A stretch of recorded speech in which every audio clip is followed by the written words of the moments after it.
Global military spending was more than $1.9 trillion in 2019, and the U.S. is going into 2021 expecting to spend at least $934 billion on military expenditures.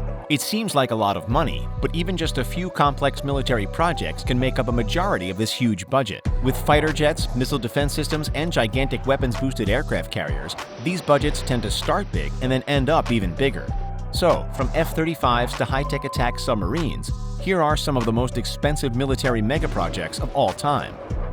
In 2002, the Joint Strike Fighter program was expected to cost the U.S. around $200 billion. But by 2017, delays and budget overruns had pushed the F-35 program's entire lifetime cost, which is expected to run at least until 2070, to over $1.5 trillion. The original acquisition cost of the program was upped by more than $200 billion to $406.5 billion, with an additional $1.1 trillion expected for operations and maintenance. These huge expectations led to the program receiving the biggest investment of any program in the 2019 fiscal year, and it's now the Defense Department's most expensive weapons project ever. But the incredible cost was originally seen as worth it because the F-35 was meant to have the most advanced propulsion system and stealth features in the entire world, but it was also meant to be more affordable than other aircrafts, which didn't really pan out so well. The F-35 was supposed to replace numerous models of old fighter jets, so in a way the US government put all its eggs in one basket when it came to developing this incredible fighting machine. Unfortunately, the F-35's road to creation has been paved with problems. In 2010, the cost, which was 89% over the baseline projected cost, reached the Nunn-McCurdy Act, which forced the Pentagon and Congress to investigate the program to see if it was still worth all that money and trouble. But because the F-35 has such big shoes to fill, they had to keep the program going. In 2014, another problem occurred when an F-35 burst into flames moments before it was set to take off due to a piece of metal severing the fuel lines. Still, the F-35 has proven to be of some use. In 2018, the F-35 completed its first combat operation in Afghanistan, which launched it into full-rate production by the year 2020. There are expected to be 130 to 160 planes built per year, an increase from the 91 planes built in 2018. Yet the high cost of operating the aircraft, as well as a shortage of spare parts, has made it fairly hard to work with, which may inspire the Pentagon to revamp their plans for its improvement, which could potentially increase the program's cost by billions. The U.S. has a very complex system in place to protect against foreign missiles, referred to as the Ballistic Missile Defense System. Between 1985 and 2019, Congress allotted over $200 billion to the program.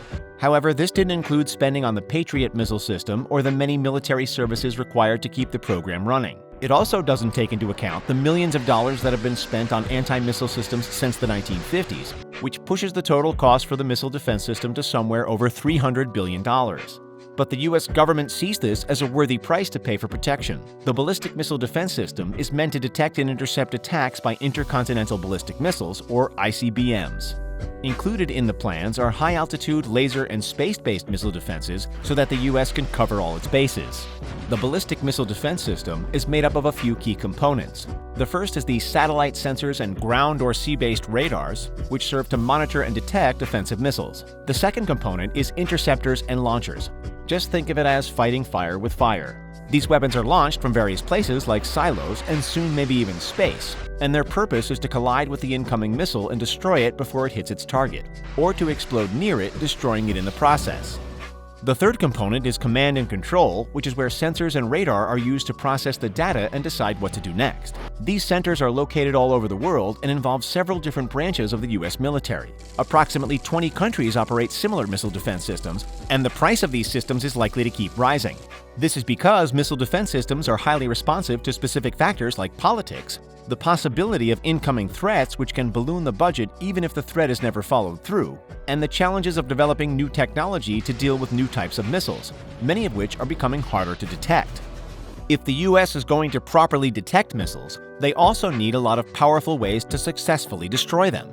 The DDG-51, or Arleigh Burke class of guided missile destroyers, was built by the U.S. Navy as the replacement for the DDG-2 or Charles F. Adams class of destroyers. The DDG-51 puts the Aegis weapon system, the Spy-1D radar system, and the Tomahawk weapon system to good use and can operate independently as part of a strike group, surface action group, amphibious ready group, or replenishment group. Whether alone or part of a fleet, these ships are capable of some incredibly powerful things like anti-air, anti-surface, and anti-submarine warfare, and are known for their strength in combat. The DDG-51 Guided Missile Destroyer has been in production since the 1980s, but was only officially commissioned in 1991. The budget for these steel-constructed ships has also increased over time. One ship used to cost about $1.843 billion, still a pretty huge price tag, while the new ships are projected to cost $2.4 billion each. All the DDG-51s in existence are estimated to have cost about $101.8 billion in total. There are currently 68 of these ships active, with 89 planned overall.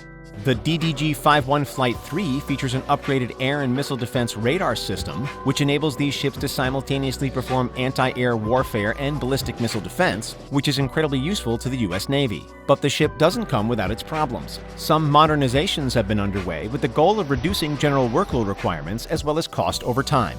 In 2020, the Trump administration granted the program $3.5 billion for 2 new Arleigh-Burke DDG-51s with the hope of putting these new improvements into action and continuing the destroyer's reputation as one of the most powerful ships at sea.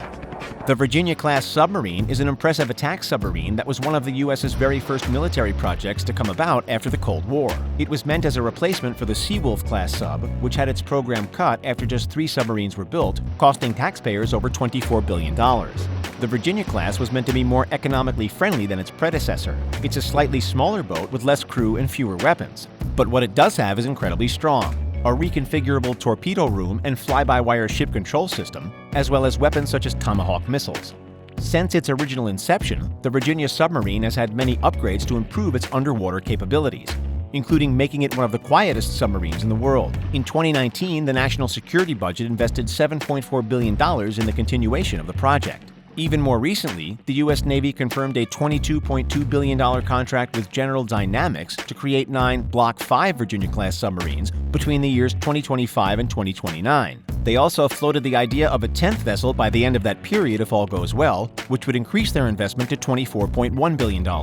A Block 5 submarine is very different from the original Virginia-class subs, as it's about 80 feet longer, or 24.4 meters, and uses Virginia payload modules to increase its Tomahawk strike capacity by 76%. The Block 5 can also carry unmanned undersea vehicles and other gear, with an estimated 20% improvement and difference in design from the previous Virginia model. The Block 5 has improved systems for intelligence gathering, next-gen sonar, and better underwater warfare technologies, though a lot of the details are classified for security reasons. It's also stealthier than other subs, which makes it perfect for covert operations.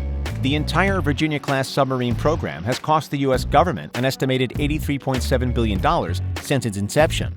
The new Virginia-class attack subs are expected to remain in service until the 2070s and undergo periodic improvements throughout their operation, so the U.S.'s budget for covert submarines is only expected to increase in the future. The USS Gerald R. Ford aircraft carrier is the first in the U.S. Navy's next generation of powerful warships. Officially commissioned in 2017, this aircraft carrier is expected to cost $12.8 billion in materials and labor, with an extra $4.7 billion spent on research and development. The U.S. hopes to make 3 of these giant ships in total, and each model is expected to be at least 3 times more powerful and efficient than the Nimitz, the class of aircraft carrier that came before it. The finished Ford carrier is gigantic and intimidating, as it should be. It measures 1,106 feet long, 337.1 meters, and 250 feet high, 76.2 meters. It's a floating island that'll be home to most of the U.S.'s flying arsenal, such as the F/A-18 Super Hornet and the E-18 Growler. The largest of the ship's 162 sections is the stern, which is 90 feet long, or 27.4 meters, 120 feet wide, or 36.6 meters, and 30 feet deep, 9.1 meters. Other than size, the Ford has many improvements that make it better than its predecessor. It implements improved stealth conditions to help with radar detection, an updated RIM-162 Evolved Sea Sparrow missile system, an integrated warfare system called the Ship Self-Defense System, or SSDS, and a new nuclear reactor design to improve power generation. In addition to being incredibly powerful, the ship offers its crew better conditions, including quieter sleeping quarters and recreation areas, as well as a gym. The ship also uses augmented reality technology to give its crew more insight into its systems, improving overall efficiency. But the Ford is not quite done yet. It will require trials through to 2021 before being officially deployed, including significant shock tests. These trials are expected to add another $780 million to the ship's price tag, bringing the entire program cost to an estimated $37.3 billion. However, the trials haven't been going that well. There have been problems with everything from toilets to elevator function. Apparently, it cost as much as $400,000 to unclog the toilet system. The electromagnetic aircraft launch system also suffered from a fault in the power supply system. Because of these delays, the price of the project could exceed $40 billion, and it might take until 2024 for the ship to be completely ready for deployment. Do you think these expensive military projects are worth it? Which one is the most impressive? Let us know in the comments section down below. Don't forget to hit that like button if you enjoyed the video, and subscribe to our channel for more. Thanks for watching, and we'll see you next time.